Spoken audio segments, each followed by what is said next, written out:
भैया बहनी माया यूपी 62 में आप लोगन के बहुत बहुत स्वागत है। आज हम लोग आप लोगन का एक फेमस चैता गीत सुनावे जाती। गीतिया अगर अच्छा लगी तो वीडियो को लाइक कियो और चैनल के सब्सक्राइब कियो।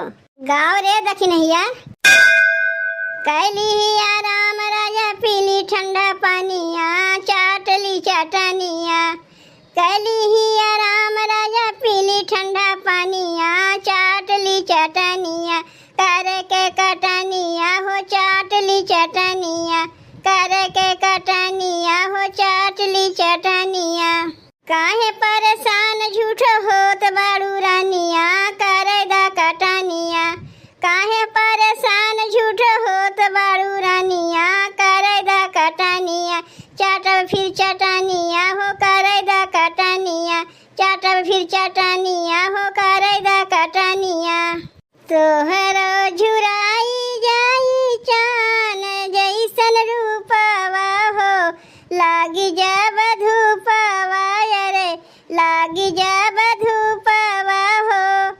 तोहरो झुराई जाई चान जैसन रूपवा हो लागी जब धूपवा हो। आवना ओढ़ा दिया चरवाए बलम ए राजा हो।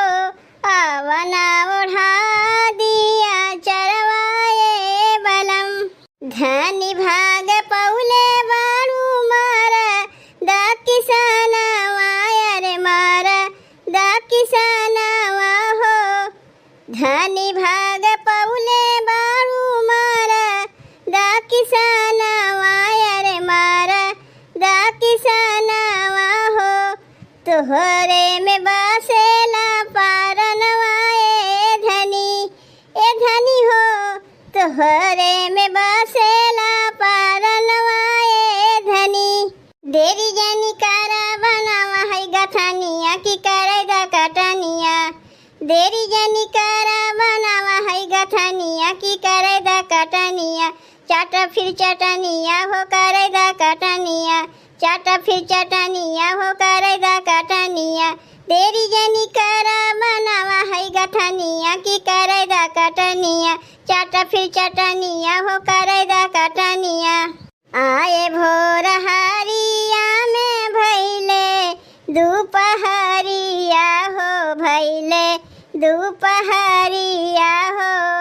आए भोर हरिया में भैले दोपहरिया हो भैले दोपहरिया। चली चलया पाने अटरिया ए बलम ए राजा हो। चली चलया पाने अटरिया ए बलम। टेंशन बा भारी हम बनौले खारी हनिया की करे दा कटनिया। टेंशन बा भारी हम बनौले खारी हनिया की करे दा कटनिया। चाट फिर चटनिया हो करे दा कटनिया। चाट फिर चटनिया हो करे दा कटनिया। चाट फिर चटनिया हो करे दा कटनिया। तब भैया बहनी चैता गीतिया कैसन लाग? अगर बढ़िया लाग होई तनी कमेंटवा कह के बताओ।